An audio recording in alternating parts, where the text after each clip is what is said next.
주일 예배 오신 여러분들 주님의 이름으로 환영합니다. 축복합니다. 우리 옆에 분들 인사 좀 나눌까요? 잘 오셨습니다. 주님의 이름으로 축복합니다. 주님의 이름으로 환영합니다.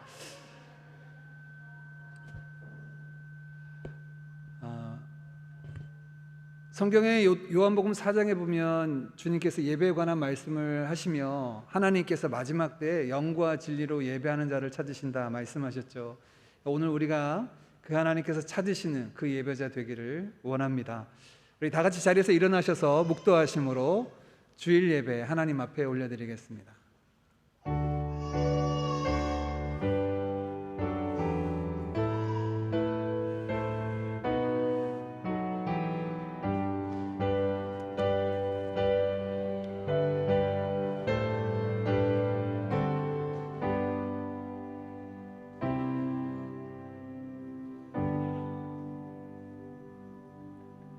오라 우리가 여호와의 산에 오르며 야곱의 하나님의 전에 이르자. 존귀하신 하나님 아버지, 오늘도 귀하고 복된 날 흩어졌던 주의 백성들을 부르시어 즐거이 하나님을 예배하며 그 이름을 높이게 하시니 감사드립니다. 오늘도 드려지는 예배 가운데 저희 시선이 하나님을 바라게 하시고 저희 마음이 주의 영광으로 인해 즐거워하게 하시며 저희의 삶이 기꺼이 그의 영광을 위하여 드려지는 은혜를 누리게 하여 주옵소서. 이 시간 영과 진리로 예배케 하시고 온 마음 다해 드리는 저희 예배를 기뻐 받아 주옵소서. 예수님의 이름으로 기도하옵나이다. 아멘.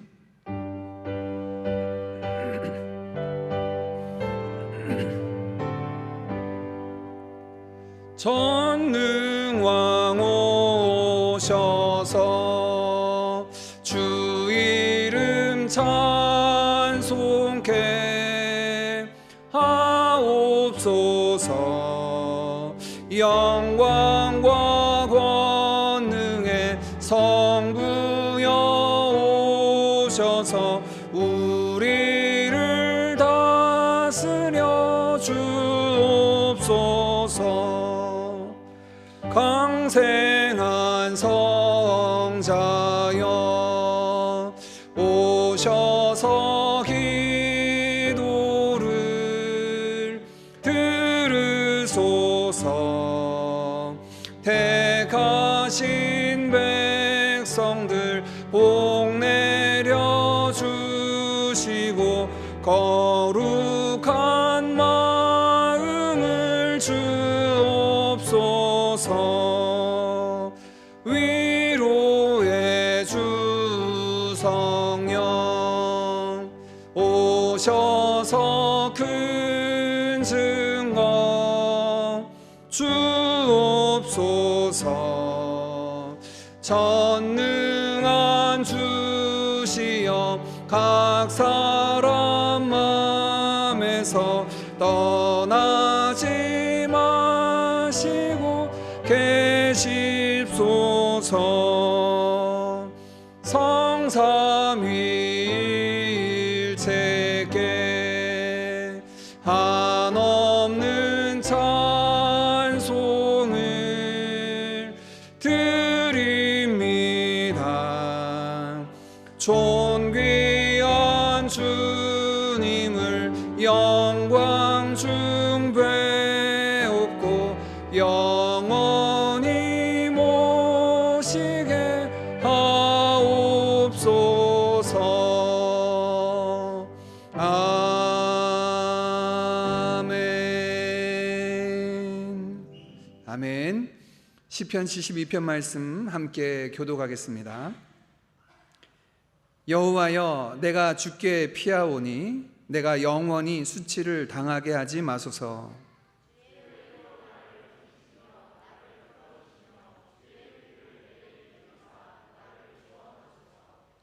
주는 내가 항상 피하여 숨을 바위가 되소서. 주께서 나를 구원하라 명령하셨으니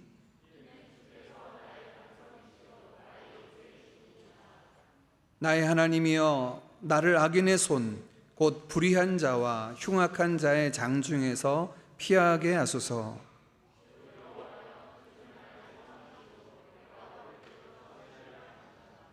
내가 모태에서부터 주를 의지하였으며 나의 어머니의 배에서부터 주께서 나를 택하셨사오니 주를 찬송하리이다.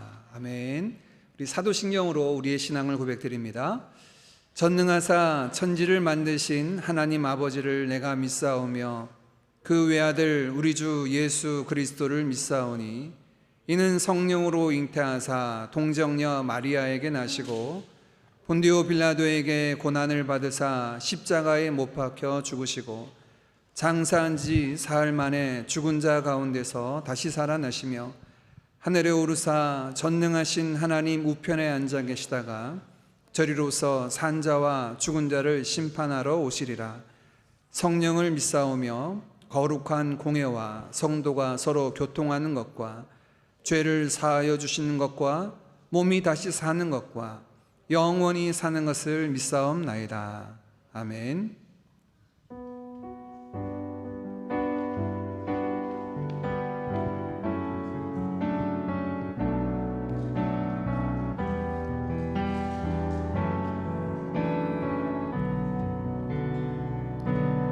난 지극히 작은 자 죄인 중에 괴수 무익한 날 부르셔서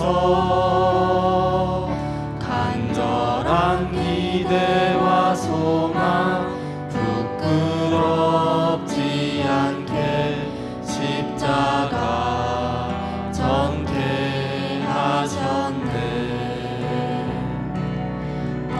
어디든지 가리라 주위에 서라며 나는 전하리 그 십자가 내 몸에 밴 십자가 그 보혈의 향기 온 세상 채울 때까지 살아도 주를 위해 죽어도 주를 위해 사나 죽으나 난 주의 것 십자가의 능력 십자가의 소망 내 안에 주만 사시는 것 난 지극히 작은 자 죄인 중에 괴수 무익한 날 부르셔서 간절한 기대와 소망 부끄럽지 않게 십자가 전개하셨네. 어디든지 가리라 주위에 서라면 나는 전하리 그 십자가 내 몸에 밴 십자가 그 보혈의 향기 온 세상 채울 때까지 살아도 주를 위해 죽어도 주를 위해 사나 죽으나 난 주의 것 십자가의 능력 십자가의 소망 내 안에 주만 사시는 것 난 지극히 작은 자 죄인 중에 괴수 무익한 날 부르셔서 간절한 기대와 소망 부끄럽지 않게 십자가 전개하셨네.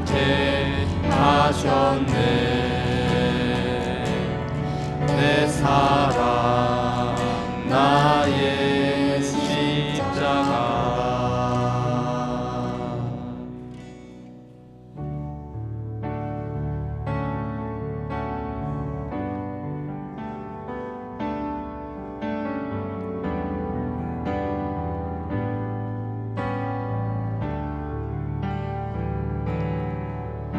나를 지으신 이가 하나님, 나를 부르신 이가 하나님, 나를 보내신 이도 하나님, 나의 나 된 것은 다 하나님 은혜라. 나를 지으신 이가 하나님, 나를 부르신 이가 하나님, 나를 보내신 이도 하나님, 나의 나 된 것은 다 하나님 은혜라. 나의 달려갈 길 다가도록, 나의 마지막 호흡 다하도록, 나로 그 십자가 품게 하시니, 나의 다 된 것은 다 하나님 은혜라.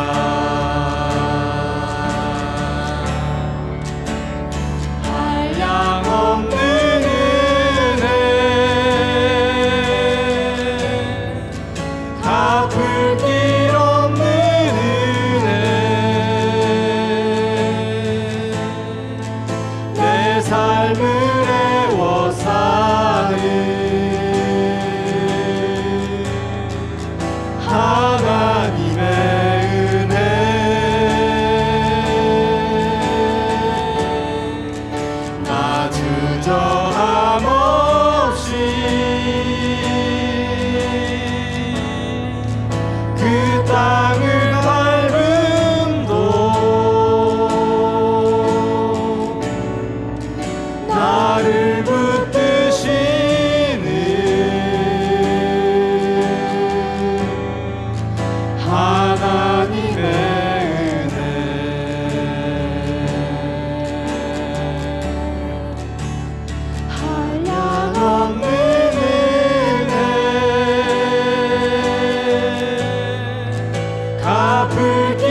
나의 삶 붙드네.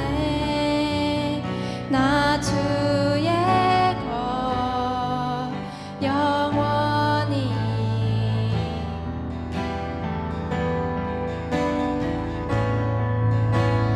내가 믿는 분 예수, 내가 속한 분 예수, 삶의 이유 되시네. 내 노래 되시네. 전심으로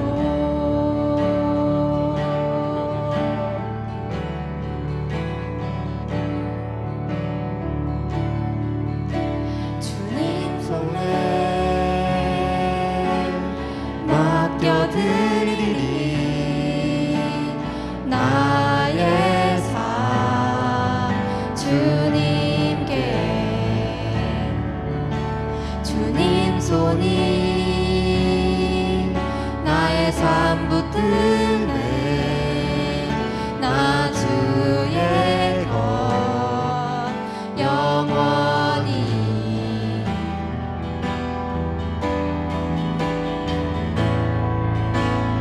내가 믿는 분 예수, 내가 속한 분 예수, 삶의 이유 되시네. 내 노래 되시네. 전심으로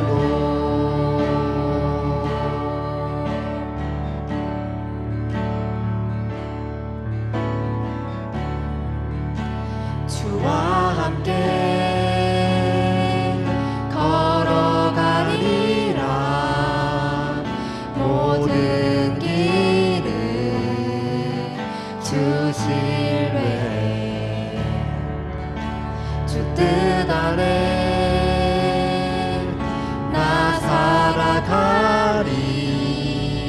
주의 약속은 영원해.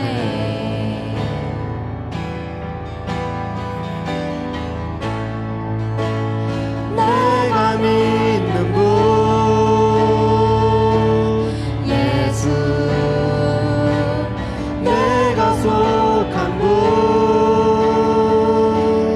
예수, 삶의 이유 되시네.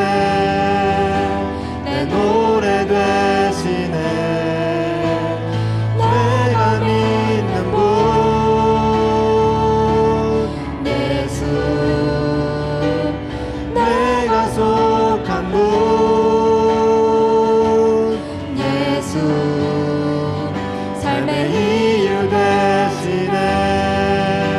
내 노래 되시네. 내가 믿는 속한 분 예수, 내가 속한 분 예수, 삶의 이유 되시네. 내 노래 되시네. 나의 삶의 참 주인, 나의 참 부모이신 하나님 그 손에 나의 삶을 맡긴다. 나의 삶의 참 주인, 나를 이끄시는 주 하나님 그 손에 나의 삶을 드린다. 나의 삶의 참 주인, 나의 참 부모이신 하나님 그 손에 나의 삶을 맡긴다. 나의 삶의 참 주인,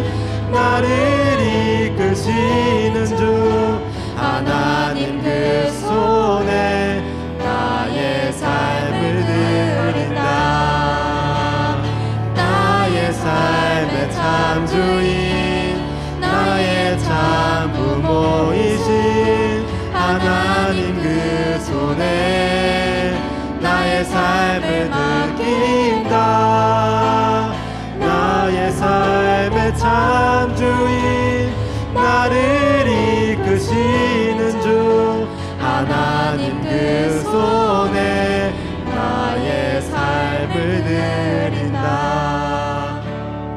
나의 삶의 참 주인 나의 참 부모이신 하나님 그 손에 나의 삶을 맡긴다.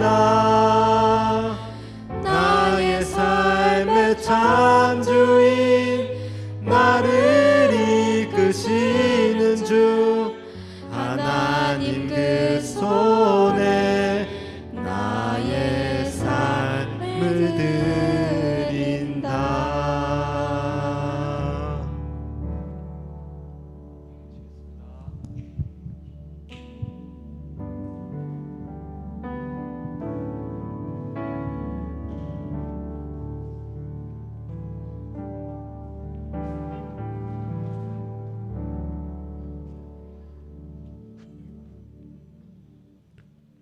그러므로 하나님의 뜻대로 고난을 받는 자들은 또한 선을 행하는 가운데 그 영혼을 미쁘신 창조주께 의탁할지어다. 사랑의 하나님, 오늘도 함께 모여드리는 예배의 자리로 부르심을 감사하며 찬양합니다. 한 주간 삶의 자리에서 주께 기대어 어려움을 이겨내게 하시고 그 고난 속에서 매 순간 우리를 단련하시고 소망으로 인도하시니 항상 뜻대로 이끌려 걷기를 원합니다. 연약하고 무력한 우리를 오래 참으시고 기다려 주시며 모든 것을 내어주시는 당신의 사랑으로 우리는 소망을 잃지 않습니다. 질병과 전쟁, 폭력, 자연재해로 끊임없이 신음하는 세상을 불쌍히 여기소서. 인간의 끝없는 욕심을 내려놓고 주님을 바라보며 하나님의 나라가 세워져 갈 수 있도록 주께서 만지시고 회복하시기를 기다립니다. 약속의 시간이 기약 없이 멀게만 느껴지지만 조급해하고 불안해하지 않고 주님의 오차 없는 시간 속에서 완성하실 천국을 소망합니다. 주님께서 보내신 이곳에서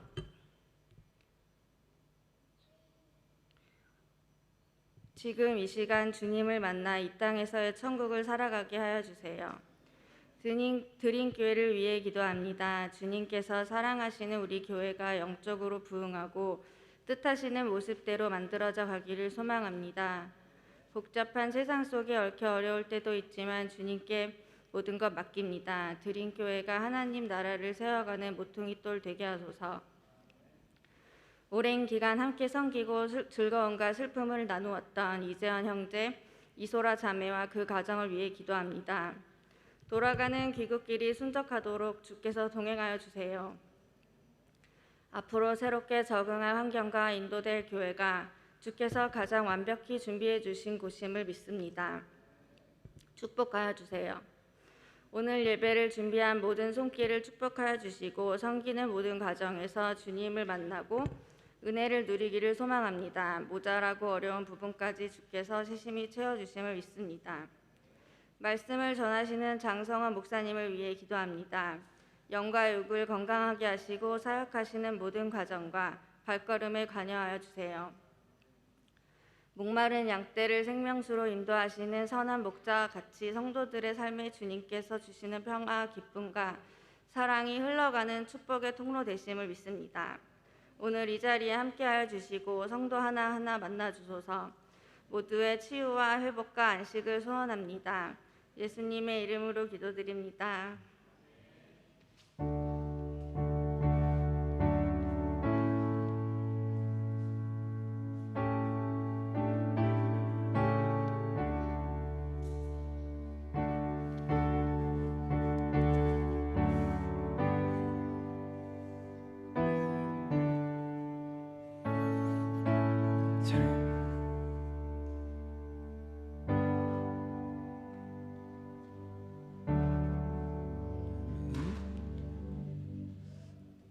반갑습니다. 우리 한 번 더 좀 인사 좀 나눌까요? 주님의 이름으로 환영합니다. 주님의 이름으로 축복합니다. 예, 감사합니다. 오늘 예배 오셔서 함께 예배 드리는 우리 두 가정이 있어서 함께 우리 환영하고 축복하는 시간 같습니다. 여행 중에 오셔서 함께 예배 드리시는 우리 한태석 정미 성도님 오셨는데 박수로 환영할까요? 잘 오셨습니다. 감사합니다.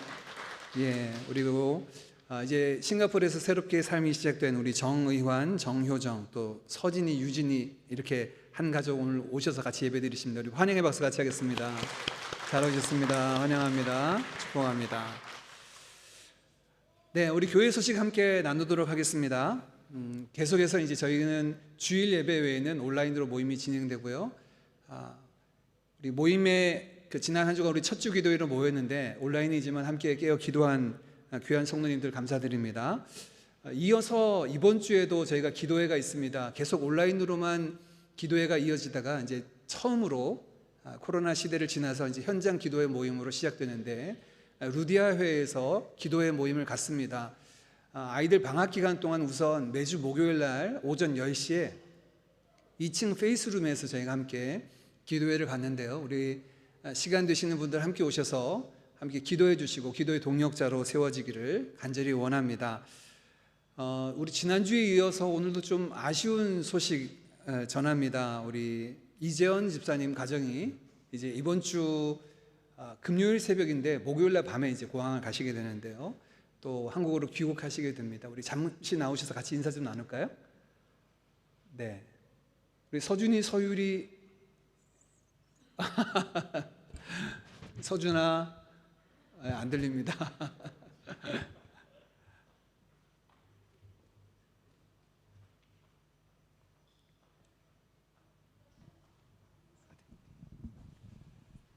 우리 이재원 집사님 가정은 5년간 싱가포르 계시면서 우리 드림교회 가족으로 또 이 모양 저 모양으로 온 가족들이 잘 섬기셨는데 또 하나님의 인도하심 따라서 이번 주에 이제 한국으로 귀국하게 됩니다. 아이들 아주 어렸을 때 왔는데 이제 청소년이 되어 가려고 하는 서준이를 보게 되네요. 마이크 체질이 아니어가지고. 네. 지금 이 시간 이곳에서 저와 저희 가족 그리고 여기 계신 성도님들과 함께 주님께 예배드리고 싱가포르에 함께 지낼 수 있었음이 주님께서 태초부터 계획하시고 인도하시고 또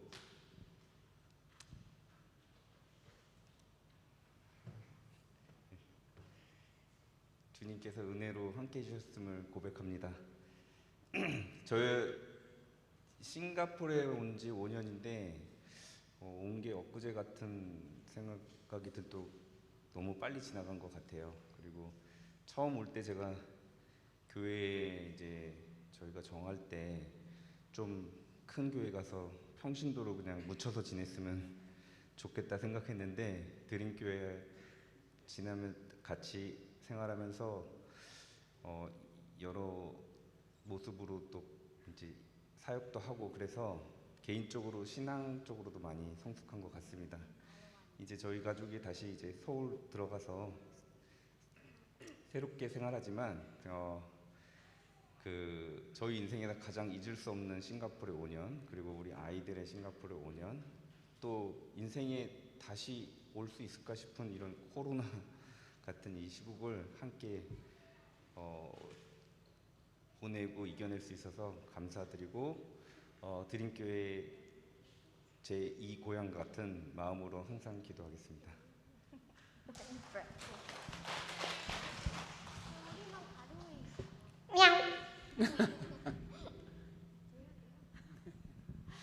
지금 여러분 인사한 것 같아서 인사 그만하고 싶었는데 저 실감이 안 나다가 아까 진양자매가 기도해주는 바람에 갑자기 준비도 안 해온 눈물이 갑자기 쏟아져가지고 이제 실감이 나더라고요. 그래서 진짜 5년 동안 선물 같은 시간이었던 것 같고요. 저희한테는 저희 삶에서 어찌 보면 좀 휴가 같기도 했고 하나님이 저희한테 주신 안식 같기도 했던 그런 시간이었던 것 같고, 무엇보다 너무 좋은 공동체 만나서 너무 감사했고 네, 아까 찬양한 것처럼 한국에서의 삶도 하느님이 주인 되신 삶인 거를 놓치지 않고 그렇게 계속 살 수 있었으면 좋겠습니다. 감사합니다. 안녕히 계세요. 예, 서준이 목소리 듣는 거 아주 귀한 일인데 여러분 마지막으로 서준이 인사까지 듣습니다.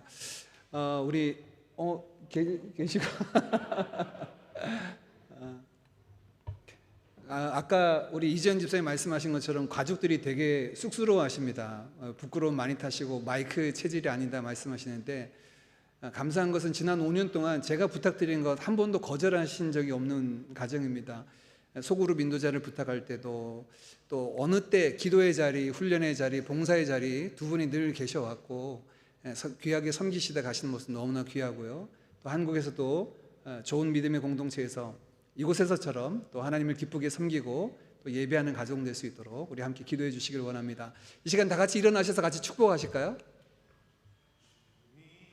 내 사랑이 당신을 통해 세상 가운데 전해지기를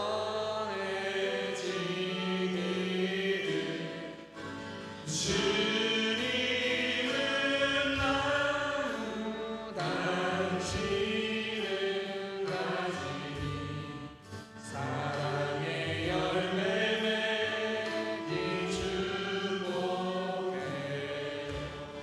주님의 축복이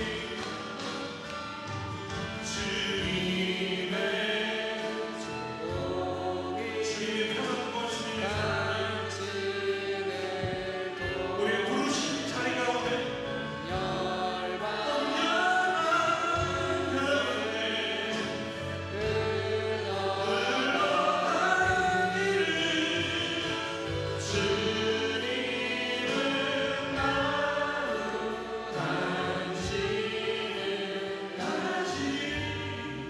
사랑의 열매 맺길 축복해요.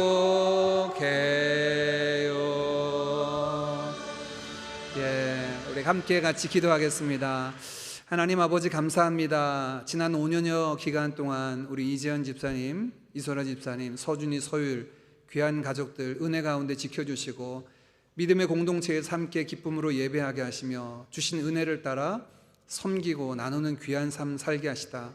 이제 그 걸음을 다시 한국으로 옮기셔서 2주에 함께 또 한국으로 향합니다. 인생의 여정길에서 귀한 믿음의 동력자들 만나서 함께 동력하게 하신 것 감사합니다.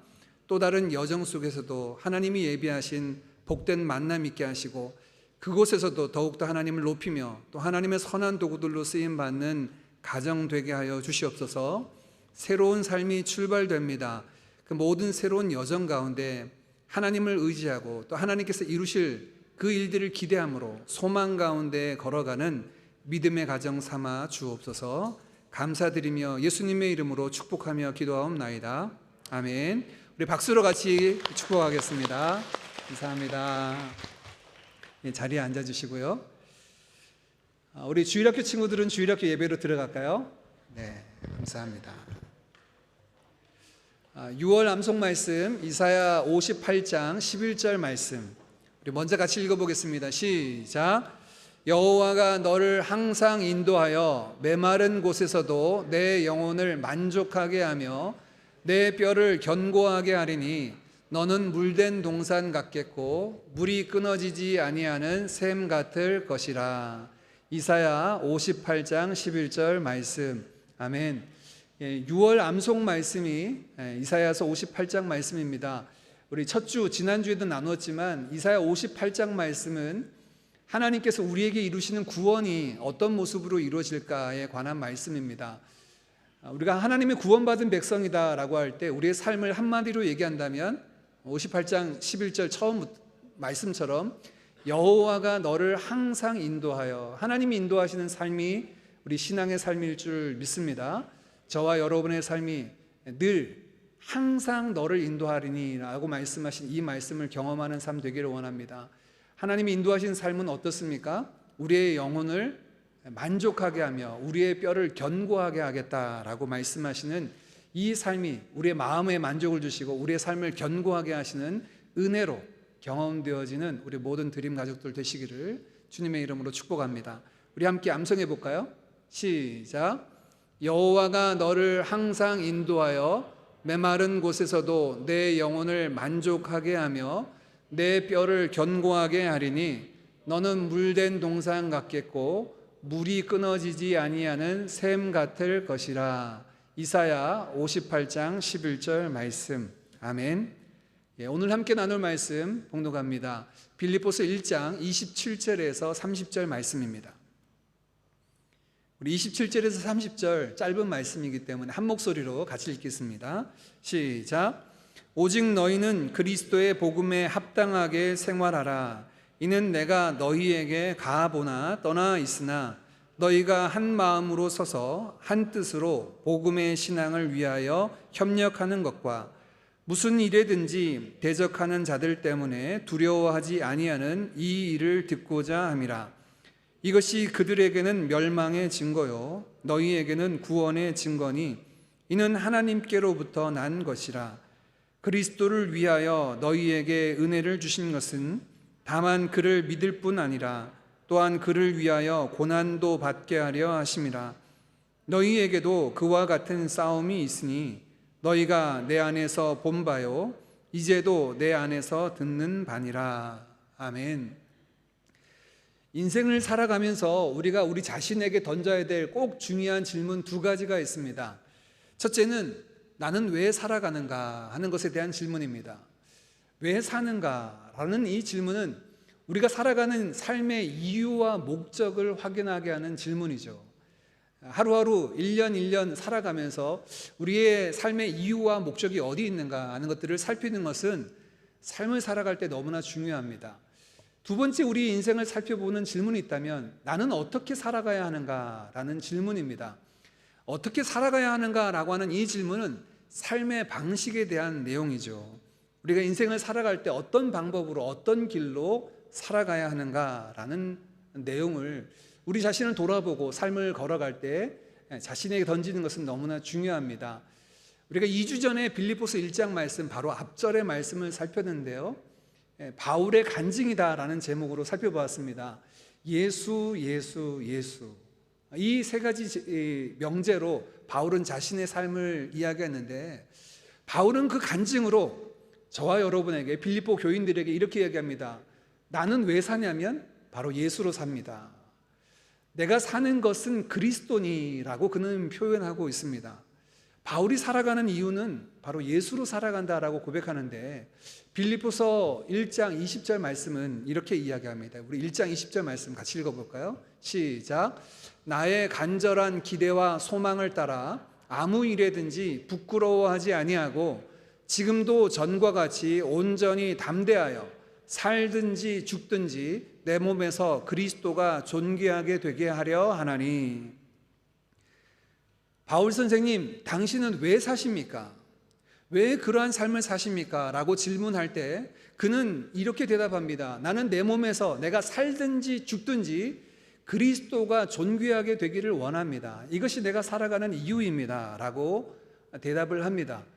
2주 전에 우리가 그의 간증을 살펴보았습니다. 크게 바울은 세 가지 모습을 통해서 자기의 인생에 대한 삶의 이유를 우리에게 소개합니다. 첫 번째는 과거의 사건입니다.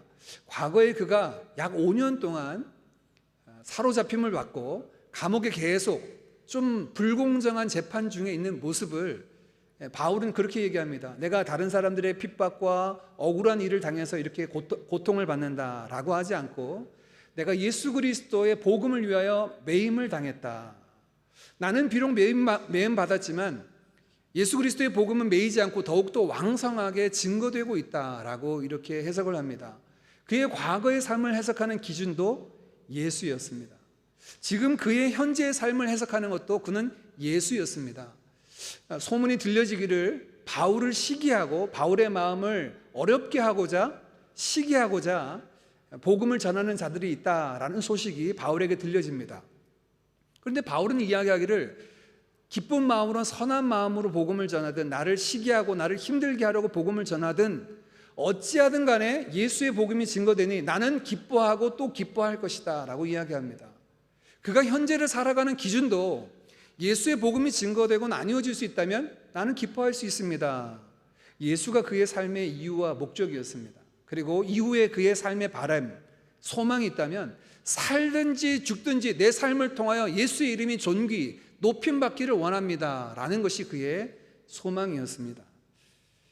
여러분에게 질문을 드립니다. 만약 누군가 여러분에게 찾아와서 당신은 왜 사십니까? 당신의 삶의 이유는 무엇입니까? 라고 물어보신다면 여러분 무엇으로 대답하시겠습니까?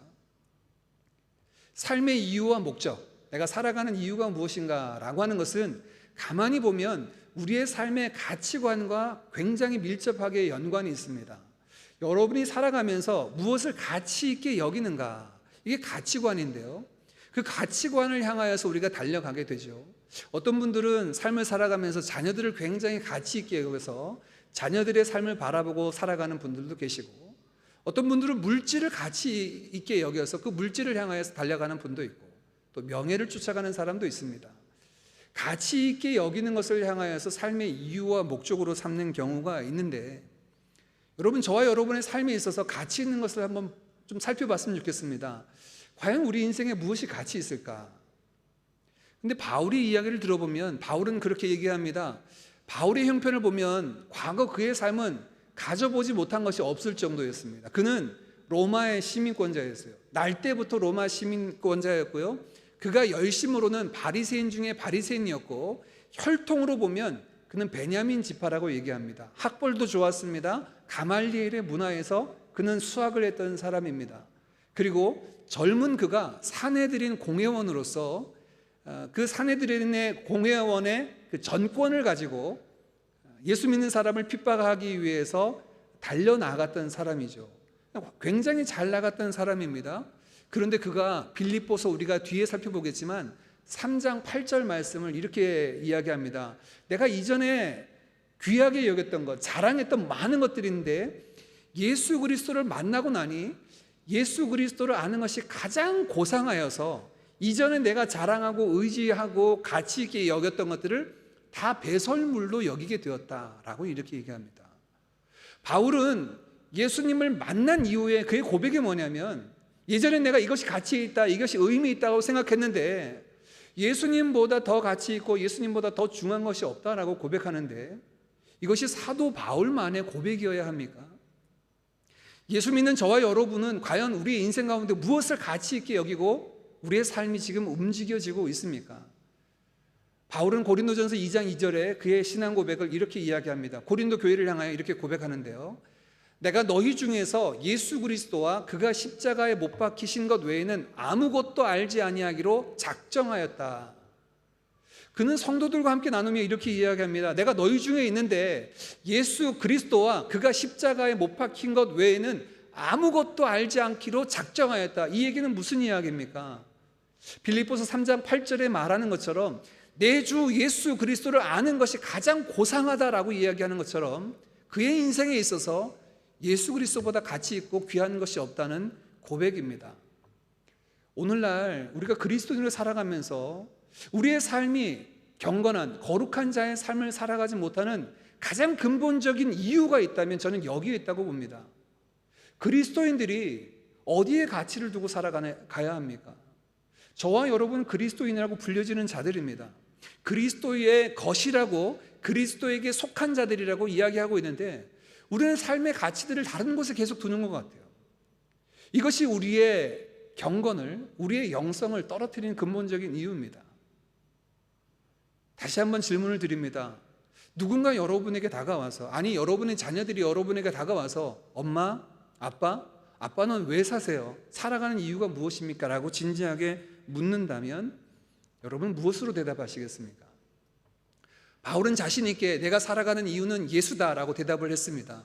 그런데 지난 그 말씀에서 그의 마지막에 그의 딜레마를 하나 소개합니다.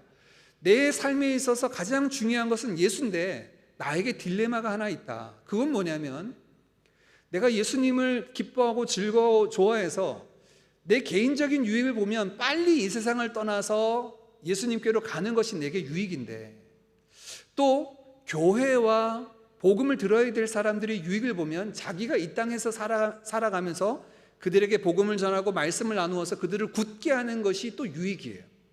그래서 자신의 유익을 보면 빨리 이 세상을 떠나 주님께 가는 것이 낫겠고, 교회와 성도들의 유익을 보면 이 땅에 좀 더 힘들더라도 어렵더라도 더 사는 것이 유익인데, 이 둘 중에 내가 무엇을 해야 될지 고민이다. 나는 알지 못하겠노라 라고 우리가 그 앞에서 살펴보았습니다. 그런데 이 고민 속에서, 이 딜레마 속에서 바울은 길을 찾습니다. 자신의 유익을 보면 빨리 주님께로 가는데, 이 바울의 고백은요, 이 땅의 삶을 살아가는 거 너무 힘들어, 그냥 빨리 죽어서 좀 편하게 쉬었으면 좋겠다, 이런 염세주의적인 바람이 아닙니다. 내가 좋아하고 내가 사랑하고 내가 깊이 있게 그분을 만나기를 원하는 그 주님 곁으로 빨리 갔으면 좋겠다는 그의 바람이에요. 그런데 이 딜레마 속에서 바울이 방향을 잡습니다. 무슨 방향을 잡냐면 예수예요. 예수 그리스도가 존귀 여김받고 예수의 이름이 높임받고 예수의 뜻이 이루어지는 것이 무엇일까? 라고 찾았을 때 그는 내 개인적인 유익은 빨리 주님 곁으로 가는 것이 좋지만 주님의 존귀함을 위해서는 내가 이 땅에 있는 것이 더 유익하다라고 고백하며, 우리가 읽은 본문 말씀 바로 앞절인 25절 26절에 그는 이렇게 이야기합니다. 내가 살 것과 너희 믿음의 진보와 기쁨을 위하여 너희 무리와 함께 거할 이것을 확실히 아노니 내가 다시 너희와 같이 있으므로 그리스도 예수 안에서 너희 자랑이 나로 말미암아 풍성하게 하려 함이라. 이 딜레마 속에서 바울은 어떤 것을 결정하냐면, 내가 힘겹고 어렵고 나의 유익을 내려놓더라도 너희 빌립보 교회와 이 땅의 교회들 가운데 더 있는 것이 유익한데, 왜냐하면 내가 그들과 함께 있어서 그들로 인하여서 예수 그리스도의 자랑이 넘치게 할 수 있기 때문이다 라고 고백하고 있어요. 개인의 유익을 구하지 않고 그때에도 예수의 이름이 높아지는 것이 무엇일까를 향하여서 결정하고 있는 것들을 바라보게 됩니다. 자, 이것이 바울이 왜 살아가느냐라고 하는 이유, 기준이었습니다. 여러분, 삶의 이유와 기준을 갖는 것은 굉장히 중요합니다. 왜냐하면 오늘 바울의 고백처럼요, 내가 무엇을 해야 되냐라고 하는 이 딜레마 속에서 그것을 결정하고 길을 찾아 나갈 수 있는 길잡이가 되기 때문입니다. 그러나 왜 살아가야 하는가 하는 이 이유와 목적을 갖지 않을 때는 우리는 늘 이게 물 위에 떠다니는 나뭇잎처럼 이리저리 흔들리게 되겠죠. 오늘 저와 여러분이 함께 살펴본 이 빌립보서 1장 27절 30절 말씀은 두 번째 질문에 대한 바울의 대답입니다. 그러면 예수 그리스도를 가치 있게 여기고 그리스도를 바라보고 살아가는 우리는 어떻게 살아가야 할까 하는 삶의 방식에 관한 질문에 대한 바울의 대답입니다. 우리 27절 우리 앞부분만 함께 같이 읽어볼까요? 우리 첫 줄만 같이 읽어보겠습니다. 시작. 오직 너희는 그리스도의 복음에 합당하게 생활하라. 자, 삶에 있어서 중요한 두 번째 질문, 어떻게 살아가야 하는가라고 하는 질문에 대한 바울을 통해서 우리에게 주신 대답은 오직 너희는 그리스도의 복음에 합당하게 생활하라 라고 말하고 있습니다. 이 27절 시작은 오직이라는 단어로 시작하는데, 헬라어 원어 성경을 보면 이 오직이라는 단어는 부사인데요, 이 신약 성경을 볼 때 이 단어는 어떤 것을 강조하고 주목하여 보게 할 때 사용됩니다. 우리 한글처럼 오직, 너희는 반드시, 꼭, 기필코라고 하는 의미가 바로 여기 있는데, 예수 그리스도를 중심으로 살아가는 우리는 어떻게 살아가야 하는가? 너희는 반드시, 너희는 꼭 이 삶을 살아가야 된다. 어떤 삶입니까? 그리스도의 복음에 합당한 생활을 하라라고 이야기합니다. 그리스도의 복음은 우리가 잘 알고 있어요. 복음에 합당한 삶을 살아가라.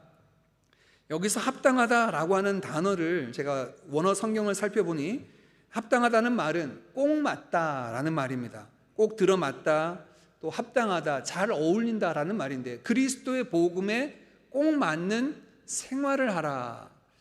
자, 제가 지금 PPT로 띄워놔서 그런데 여러분 집에 가셔서 가지고 계신 개역 개정 성경을 여시면 생활하라라고 하는 이 말 앞에 작은 괄호 2번의 각주가 달려 있습니다. 그리고 좋은 성경책을 가지고 계신 분들은 그 아래 보면 각주에 뭐라고 되어 있냐면 시민 노릇이라고 이렇게 되어 있습니다.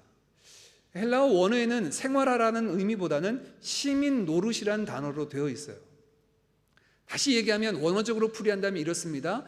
그리스도의 복음에 합당하게 시민 노릇하라 라는 말입니다. 왜 바울은 이 빌립보 교인에게 시민 노릇하라라는 말을 했을까? 이거는 우리가 이 빌립보서를 시작하면서 첫 시간에 함께 살펴본 내용인데요. 이 빌립보 사람들에게 있어서 프라우드가 있습니다. 그것은 자신들이 로마 시민권자라는 겁니다. 이 빌립보 도시에 대한 우리가 배경을 함께 나눴는데 소로마, 작은 로마라고 불려질 정도로 이 빌립보 사람들은 로마 사람이라는 것에 대한 자부심이 있었고 황제로부터 세금이 면제되고 이러저러한 혜택을 보장받은 도시, 그 시민이 바로 이 빌립보 사람들이었습니다. 그래서 이 사람들은 로마 시민이라고 하는 것에 대한 자부심과 그 시민에 걸맞는 삶을 살아야 된다라고 하는 것들이 일상화되어 있었습니다.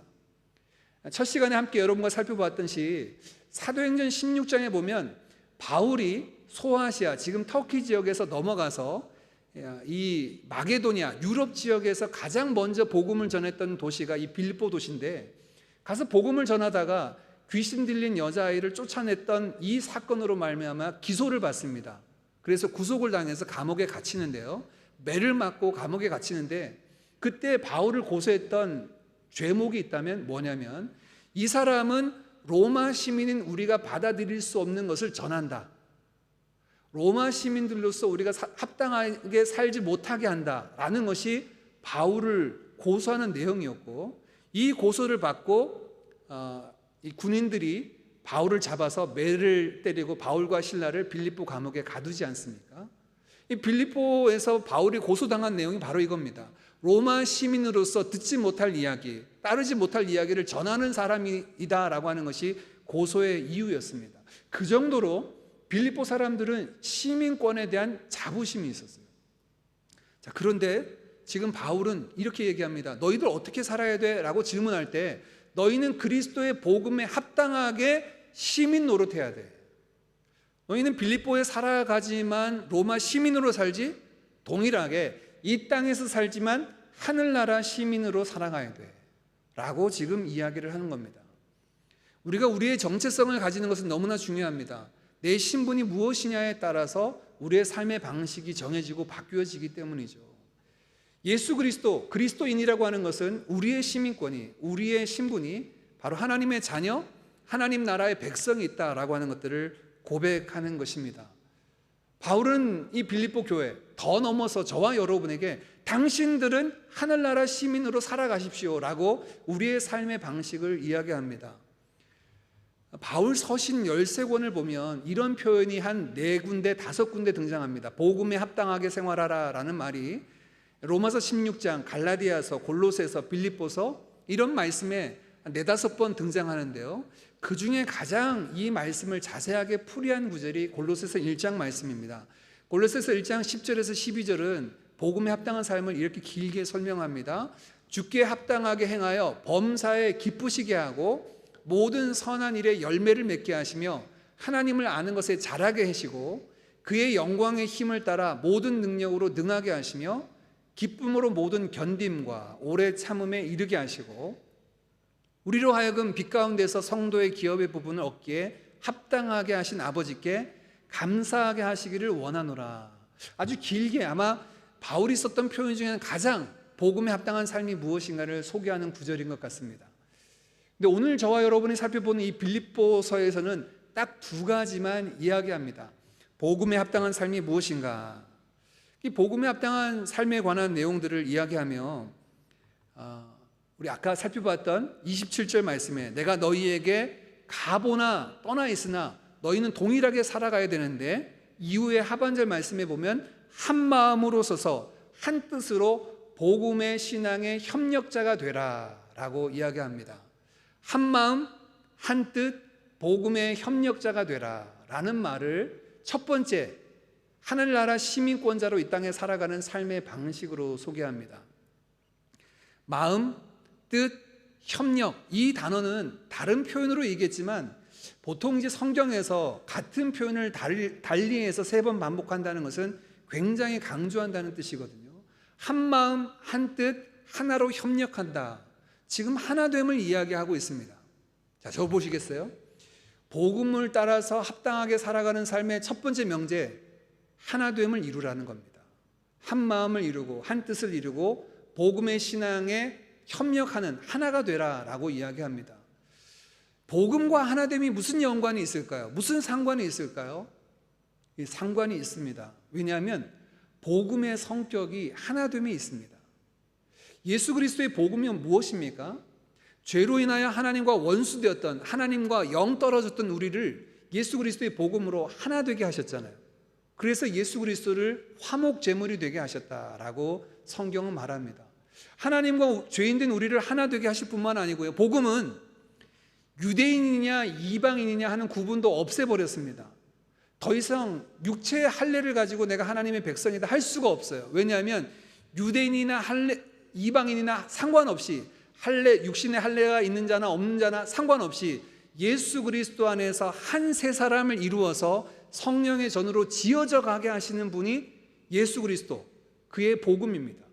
복음은 이방인과 유대인을 하나 되게 합니다. 이 복음의 성격이 하나됨에 있다면 복음에 합당한 자로 살아가는 데 있어서 가장 첩번하고 우선하는 요구되는 명령이 있다면 하나됨을 힘쓰는 겁니다. 여러분, 만약에 우리가 복음을 전하며 예수 그리스도의 복음이 이러합니다. 죄인된 우리를 하나 되게 하셨습니다. 우리의 피부색과 언어와 모습이 다르지만 국적이 다르지만 우리 모두가 주 안에서 하나입니다. 한 몸을 이루게 하셨습니다 라고 얘기하며 하나됨을 이루지 못한다면 이것은 틀린 말이잖아요. 그래서 성경 곳곳에 교회를 향하여, 그리스도인들을 향하여 하나됨을 힘쓰라 라고 말씀하고 있습니다. 그런데 사실 저와 여러분의 경험상 하나됨을 이루는 것이 쉬운가요? 어려운가요? 대답을 안 하시는 거 보니까 어렵죠. 우리 양민 형제가 대표적으로 크게 얘기해 주셨는데 어렵습니다. 어떤 문제가 어렵습니까? 하나 되는데 무엇이 여러분이 우리가 교회로 모였을 때, 우리 드림교회 크지도 않아요. 한 5, 60명 되는데 모였을 때 우리가 하나 되지 못하게 하는 여러 가지 어려움 중에 무엇이 있을까요? 다르다는 거. 나와 좀 다르다. 나랑 성향이 다르고 나랑 기호가 다르고 나랑 신앙의 컬러가 다르고 신앙의 궤적이 다르고 다른 사람들과 함께하는 것이 너무나 불편해요. 그래서 성향이 다르다 보니까 같이 있다 보니까 자꾸 부딪히는 것 같고 불편한 부분이 있어요. 그래서 자꾸 같은 색깔의 사람끼리 이렇게 모이기를 좋아하는 이런 모습들이 우리 가운데 있죠. 하나됨을 이루는데 불편하게 하는 여러 가지 요소들이 있습니다. 다르다라고 하는 부분들. 그래서 하나됨을 위해서는요, 희생하고 포기하는 것이 필요합니다. 내가 하나됨을 위해서 내가 내려놓아야 할 것이 있는 것이죠. 오늘 바울이 교회에 어떻게 살아야 할까를 말하며 오직이라는 말로 시작했음을 여러분 기억하십시오. 하나됨을 이루는 것은 선택이 아닙니다. 오직 너희는 그리스도의 복음에 합당하게 생활하라, 복음에 합당한 시민 노릇하라 라고 말할 때의 그 첫 번째는 하나됨을 이루는 것입니다. 우리가 틀린 것, 다른 것 때문에 이 다른 사람들을 다 제해버리고 내가 좋은 사람, 나하고 맞는 사람만 편하게 같이 있는 것보다 불편함을 안고서도 함께 한 자리에 있는 것이 더 복음적입니다. 손잡고 하나 되기 힘쓰는 것이 복음에 합당한 자의 삶을 살아가는 것입니다. 이런 성숙을 향하여 달려나가는 우리가 되기를 원합니다. 이 하나됨을 위해서는 우리가 희생하고 포기할 것이 있죠. 내 것을 내려놔야 할 때가 있고요, 기다려야 할 때가 있고, 그 사람을 참고 견뎌줘야 될 때가 있고, 내가 손해를 감수해야 될 때가 있습니다. 그럼에도 불구하고 그 모든 것들보다, 내 자존심이 상하는 그것보다 하나됨을 이루는 것이 더 복음의 가치 있는 삶인 것을 여러분 기억합시다. 조금 우리 자존심이 상하면 어떻습니까? 조금 우리가 손해보면 어떻습니까?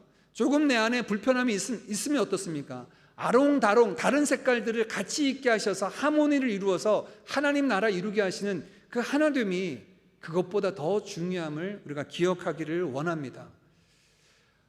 지난주 월요일 날 싱가포르 한인교회와 선교사 협의회라고 하는 단체 모임이 있었습니다. 싱가포르에는 지금 한인교회 12개의 교회가 있고 선교사님들이 한 4분 정도 계십니다. 그래서 함께 정기적으로 모임을 갔는데 월요일 날 모임을 가졌어요. 가져서 지난 3년 동안 저희가 코로나로 인해서 모이지 못하다가 지난 4월 달에 성금요일 연합 예배로 모였잖아요. 그래서 연합 예배로 모였을 때 다시 한번 정리하고 점검하고 다음 사역들 함께 논의하는 자리를 가졌습니다. 그런데 이렇게 12개 교회가 또 선교사님들이 함께 모여서 어떤 사역을 결정할 때 쉽지 않습니다. 왜냐하면 교회들마다 모임, 교회들마다 추구하는 방향들이 다 좀 다르기 때문에 그렇습니다. 그래서 성금요일 연합 예배를 준비하기 위해서 거의 한 달을 준비했던 것 같아요. 예배 순서뿐만 아니라 모든 절차, 또 이것을 어떻게 분담하고 맡아야 될 것인가 하는 것들을 나눌 때 이 교회 저 교회 다 고려하고 배려를 해야 되니까요. 그러다 보니까 12개 한인교회 모두가 조금씩 양보하기도 하고 조금씩 내가 하지 않아도 될 일들을 짊어지기도 했습니다. 그래서 이번 주 월요일 날 모임 가지면서 목사님들 함께 결산하면서 참 감사한 시간이었다. 지난 3년여 동안 교회의 하나됨을 우리가 온전히 경험하지 못했는데 어려움 속에서라도 그렇게 같이 하나됨을 경험할 수 있는 자리여서 너무나 감사하고 기뻤다라고 나누었습니다. 하나됨을 위해서 교회들이 양보하지 않는다면, 교회들이 대신 다른 교회의 어려움들을 짊어지지 않는다면 연합이라고 하는 것은 결코 이루어질 수 없을 것입니다. 교회들만 그렇습니까? 아니요, 개인도 마찬가지입니다. 교회 안에 소그룹으로 모이고 교회 전체 모임으로 모일 때 우리가 하나됨이 복음에 합당한 삶의 그 1순위임을 기억하고 서로 손잡고 먼저 손 내미는 자리에 저와 여러분이 있기를 간절히 원합니다. 오늘 바울은 두 번째, 딱 2가지만 복음에 합당한 삶을 이야기하는데 두 번째 복음에 합당한 삶에 대해서는 28절에 이렇게 말씀을 합니다. 우리 28절 말씀도 같이 읽어보겠습니다. 시작. 무슨 일에든지 대적하는 자들 때문에 두려워하지 아니하는 이 일을 듣고자 함이라. 예, 여기까지요. 두 번째 복음에 합당한 삶은요, 무슨 일이든지 대적하는 자들 때문에 두려워하지 않는다라는 것, 이것이 복음에 합당한 자의 삶이다라고 이야기를 하고 있습니다. 그러면 초대교회 아닙니까? 빌립보 교회는 교회가 세워지고 복음이 전하여진 그 초대교회로부터 지금까지 언제든지 복음은 환영받지 못했습니다. 언제든지 반대를 경험했고, 특별히 교회가 시작되고 난 그 처음 300여 년간은 기독교에 대한 대대적인 박해가 있었죠. 그 박해 동안 많은 사람들은 생명을 잃기도 했고 또 여러 지역으로 옮겨당하기도 했고, 기독교의 그 박해대 순교사를 보면 이루 말할 수 없는 끔찍한 일들이 굉장히 많았음을 봅니다. 그때뿐만입니까? 지금도 복음을 전한다는 것은 환영하고 기뻐 받아들이는 이런 일들은 많이 없죠. 복음을 전할 때 반대, 복음을 전할 때 거절당함, 이런 것들에 대해서 우리가 종종 경험합니다. 그런데 바울은 이렇게 얘기해요. 그리스도 복음에 합당한 시민 노릇하는 두 번째는 복음을 따라 살아갈 때 우리를 반대하는 사람들을 인하여 두려워하지 말아라 라고 말씀을 합니다. 그러면서 자신의 삶을 샘플로 제공합니다. 모델로 제공합니다. 나를 보시오. 나의 삶이 그렇습니다.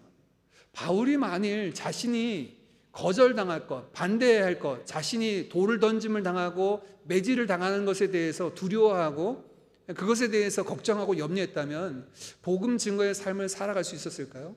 그렇지 않습니다. 바울은 무엇이라고 얘기하냐면 그런 대적들을 두려워하지 않을 때 오히려 매질을 당하고 돌을 맞고 수많은 죽을 고비를 넘어섰지만 복음은 왕성하게 증거되고 있었다. 저를 통한 복음의 역사가 여러분에게 보여주는 확실한 증거입니다라고 이야기합니다.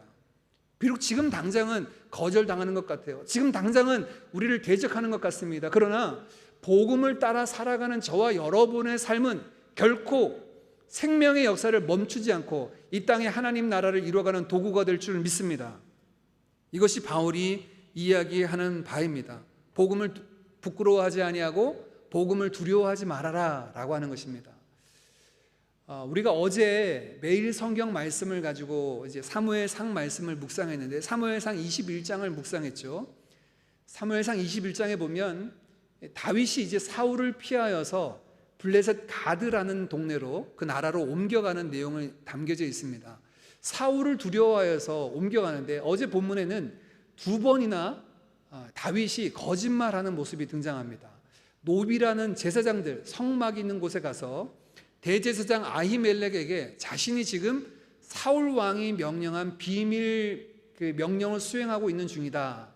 먹을 것과 무기를 청하지 않습니까? 거짓말이었습니다. 블레셋 가드라고 하는 동네로 갔습니다. 그곳에 가서도 이 가드의 아기스라는 왕이 자신을 미워하고 위협한다라는 소식을 듣자 그는 또 거짓 행세를 합니다. 미친 사람 행세하며 문을 그적거리며 자신의 침을 흘려서 수염에 묻히고 다닙니다. 거짓 행세한 거죠. 거짓말한 겁니다. 왜 다윗은 2번이나 제사장들에게 거짓말을 했고 또 이 블레셋 지경에 가서 거짓말을 했을까요? 어제 본문을 보면 다윗의 심경을 이렇게 얘기합니다. 다윗이 사울을 두려워하여 제사장 아히멜렉에게 거짓말했다. 다윗이 가드왕 아기스를 두려워하여 미친 채 했다라고 이야기합니다. 그가 두려워해서 거짓말을 한 거예요. 여러분, 두려움이라고 하는 것은, 염려라고 하는 것은 저와 여러분의 생각과 마음을 경직, 딱딱하게 굳게 합니다. 마비시킵니다. 생각과 마음뿐만 아니라 우리의 신앙, 믿음도 마비시켜서 다윗은 그 순간 그의 인생길에서 함께 하신 하나님을 바라보지 못하고 자신의 방편, 거짓말로 위기를 모면하는 길을 택하고 맙니다. 이 두려움이라고 하는 것은 우리의 삶을 멈춰서게 할 뿐만 아니라 살아서 역사하시고 오늘도 우리와 함께 하신 하나님을 바라보지 못하게 합니다. 바울은 담대하게 얘기합니다. 복음에 합당한 삶, 복음에 합당한 그 시민 노릇하는 삶이 무엇인가? 그것은 어떤 상황에도 두려워하지 않는 것입니다. 왜 두려워하지 않습니까? 왜냐하면 나를 구속하신 하나님, 죄악으로 영죽었던 괴수 중에 괴수와 같은 나와 같은 자도 구속하신 하나님께서 여전히 지금도 살아서 역사하심을 내가 믿기 때문에, 우리의 계산법 안에는 하나님의 역사하심과 하나님의 도우심과 하나님의 인도하심이 있다라는 사실 때문에 두려워하지 않을 수 있습니다. 바울이 지금 그것을 얘기하는 거예요. 우리의 인생길에서 저와 여러분의 능력, 우리의 열심에 의해서만 우리의 삶이 주관되어진다면 굉장히 두려울 것입니다. 염려거리가 차고 넘칠 것 같아요. 그런데 저와 여러분의 인생길 가운데 하나님이 우리의 인생의 인도자가 되십니다. 오늘 찬양팀이 찬양한 것처럼 요게벳의 노래, 그 모세를 갈대 상자에 띄어서 떠나보내면서 여호와의 손에 맡긴다라고 하는 그 어머니의 노래를 우리가 함께 찬양했는데, 우리의 인생이 그렇습니다. 하나님의 그 주관하심에, 하나님의 인도하심 가운데 저와 여러분의 삶이 있음을 믿기에 두려워하지 않을 수 있습니다. 믿음은 우리에게 찾아오는 두려움을 깨뜨리는 도구인 줄 믿습니다. 오늘 바울은요, 그리스도의 복음에 합당한 삶을 살아가는 2번째, 복음으로 인하여 두려워하지 말고 달려나아갈 것을 이야기합니다. 바울은 나에게만 그 삶이 있는 것이 아닙니다. 당신들에게도 그 삶이 있습니다 라고 말하며 30절에 이렇게 얘기합니다. 너희에게도 그와 같은 싸움이 있다. 너희에게도 그와 같은 싸움이 있으니 너희가 내 안에서도 본 바요 내 안에서도 듣는 바이다. 내 삶에 있던 것처럼 여러분의 삶에도 있습니다. 그러면서 말하기를, 우리가 그리스도를 믿음으로 말미암아 은혜도 받지만 겸하여 고난도 함께 받는다라는 말을 29절에 같이 합니다. 예수 그리스도를 따라 믿음으로 살아간다는 것은 결코 쉬운 일은 아닙니다. 왜냐하면 세상이 그 믿음을 따라, 말씀을 따라 살아가는 것을 기뻐하지 않기 때문이죠. 마치 물을 거슬러 올라가는 물고기처럼요. 세상을 거슬러 올라가는 저항과 어려움들을 우리가 맞닥뜨리게 될 것입니다. 그러나 두려워하지 마십시오. 저와 여러분의 삶을 그분 하나님께서 인도하십니다. 이번 상반기 훈련을 할 때요, 어느 반에서 고난이라는 주제를 가지고 나눌 때였습니다. 두 분 짝을 지어서 한 분을 이제 1대1로 양육하는 이런 이제 훈련을 하는 중이었습니다. 제가 이제 두 분 이렇게 짝을 지어서 훈련을 하고 있는 어느 한 그룹에 갔어요. 갔는데 이분들이 나눔하시다가 저를 보더니 손을 들고 질문을 하시는 겁니다. 목사님, 여기 보면 예수님을 따라 고난 받는 것도 믿음으로 우리가 나아가는 삶이어야 한다고 얘기하는데 실제로 저희가 살아가면서 예수 믿는 것 때문에 고난받은 적이 없는데 이걸 어떻게 이해해야 합니까? 라고 저한테 질문을 하시는 거예요. 자, 그 질문은 여러분에게 다시 돌려드립니다. 여러분 지금까지 신앙생활을 하시면서 혹시 고난받으신 적 있으십니까? 매를 맞거나 돌을 맞아보신 경험 있으십니까? 없죠. 그런데 오늘 바울은 두 번째, 예수 그리스도의 복음을 따라 살아가면서 대적들을 두려워하지 않고 고난을 두려워하지 않고 나아가는 믿음의 삶을 이야기하는데, 예수 믿는 것이 고난받는다라고 하는 것은 옛날 우리 믿음의 선진들에게나 있지 오늘날 우리는 잘 경험하지 못하고 있는데요 라고 이렇게 우리가 느낄 수 있습니다. 말씀을 준비하면서 제가 여러 책을 읽는데 한 책에 이런 글귀가 써 있어서 여러분과 함께 나누고 싶어서 제가 이 시간 함께 읽어드릴 테니 여러분 한번 들어보시기 바랍니다. 모든 그리스도인이 다 고난받는 것은 아닙니다. 많은 그리스도인들이 사업이나 직업에서 성공을 거두기도 하고 또 많은 혜택을 누리며 살아가기도 하고 정치적으로 불법의 표적이 되지 않는 삶을 살기도 합니다. 기아나 압제에 대해서 듣기만 했지 직접 그런 일을 경험하지 않은 사람도 많습니다. 그렇다면 그리스도인들에게 고난이라고 하는 것은 어떤 주제, 어떤 모습으로 우리가 경험할 수 있을까요? 바울은 마치 고통에 어떤 장점이 있는 양 그리스도인들이 고난을 추구해야 한다고 절대로 주장하지 않습니다. 오해하지 마십시오. 우리 기독교는 고행주의가 아닙니다. 기독교는 고행을 통하여서 우리의 신앙을 순전하게 하는 종교가 아니에요. 바울도 고통에, 고행에 우리에게 순전한 유익이 있다라고 말하는 것은 아닙니다. 그러나 우리는 고난당하는 자들을 잊지 말아야 합니다. 만일 당신의 냉장고가 가득 찼다면 당신의 양식을 나누어 주십시오. 만일 당신이 권력에 대한 지배권을 갖고 있다면 공의와 자비를 베푸려고 노력하십시오. 만일 당신이 부유하다면 가난한 자들에게 관대하게 베푸십시오.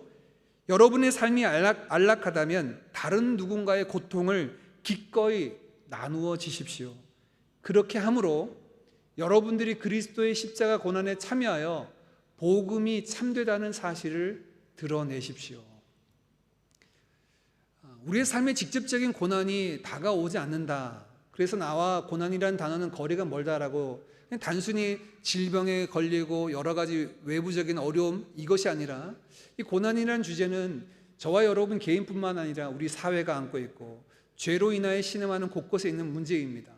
이것을 향하여 우리가 눈을 들고 함께 그들을 돌아보고 그것을 짊어지고 그 고난 속에서 하나님께서 베풀어 주시고 우리를 구속하신 은혜를 나눌 때 저와 여러분의 삶 속에서 예수 그리스도의 복음이 참되다는 사실이 세상 가운데 드러날 줄 믿습니다. 여러분 오늘 함께 말씀 마치며 결단했으면 좋겠습니다. 다시 질문을 드립니다. 여러분은 그리스도인으로서 어떤 삶을 살아가시겠습니까? 어떻게 살아가시겠습니까? 바울은 고민하거나 선택지를 제시하지 않습니다. 오직 반드시 꼭 기필코 그리스도의 복음에 합당한 시민으로 살아가라고 얘기합니다. 이 땅에 살면서 천국 시민으로 살아가기를 간절히 원합니다. 우리는 그런 믿음의 결단을 가지고 함께 찬양드리겠습니다. 찬송가 586장은요 우리에게 우리의 결단과 신앙의 고백들, 이 땅에서도 내가 예수 그리스도의 증인으로서 그 복음 앞에 서며 살아가겠습니다라는 고백을 우리에게 들려주고 있습니다. 우리 그 고백 속에서 함께 하나님 앞에 나아가겠습니다.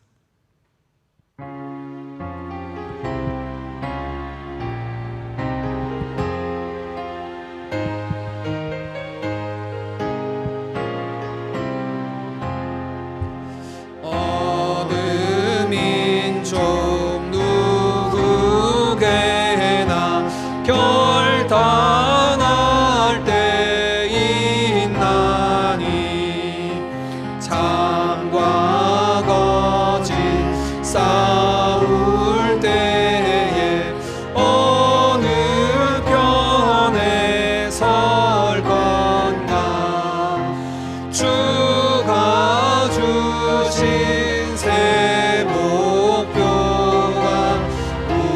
우리 앞에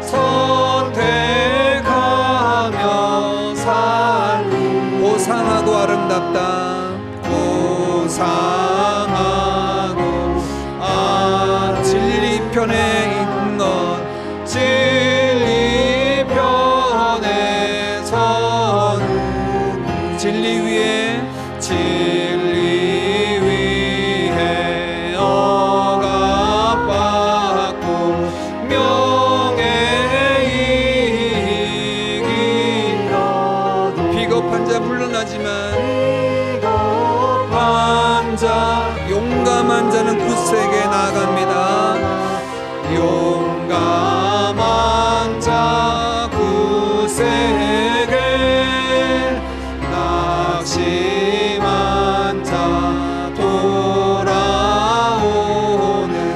그날까지 우리 일어나서 함께 찬양합니다. 순교자의 빛을 따라 주의 뒤를 쫓아서 십자가를 등에 지고 암만 향해 가리라. 새 시대는 새 사명을 우리에게 주나니, 진리 따라 사는 자는 전진하리요. 악이 비록 성하여도, 악이 비록 진리는 더욱 강합니다. 진리 더욱 진리 따라 살아갈 때, 진리 따라 살아갈 때 어려움도 당한 우리가 가는 그 앞길에, 가는 그 앞길에 어두운 장막 덮쳐도 하나님이 함께 계셔 항상 지켜주시리.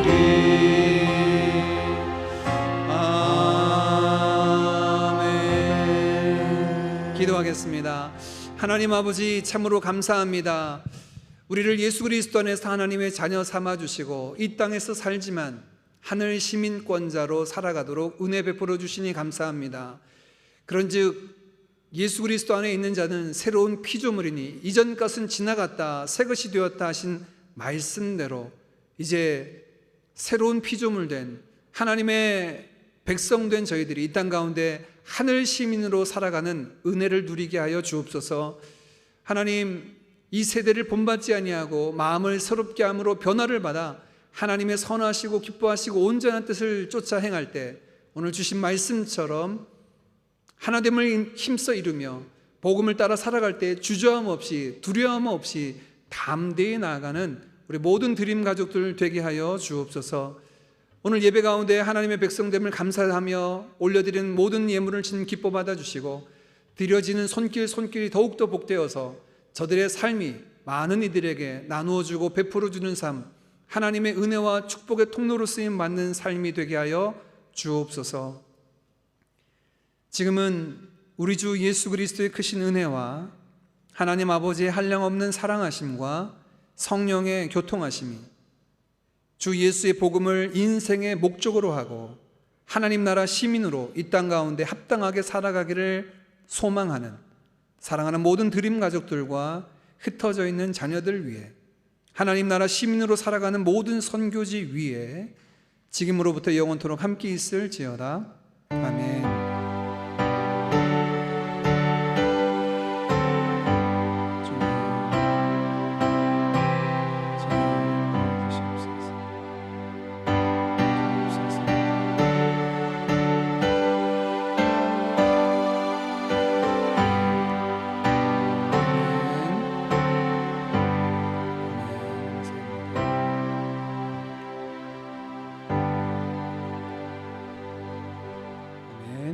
한 주간 동안 하나님 나라 시민으로 살아가는 은혜 누리시기를 바랍니다. 감사합니다.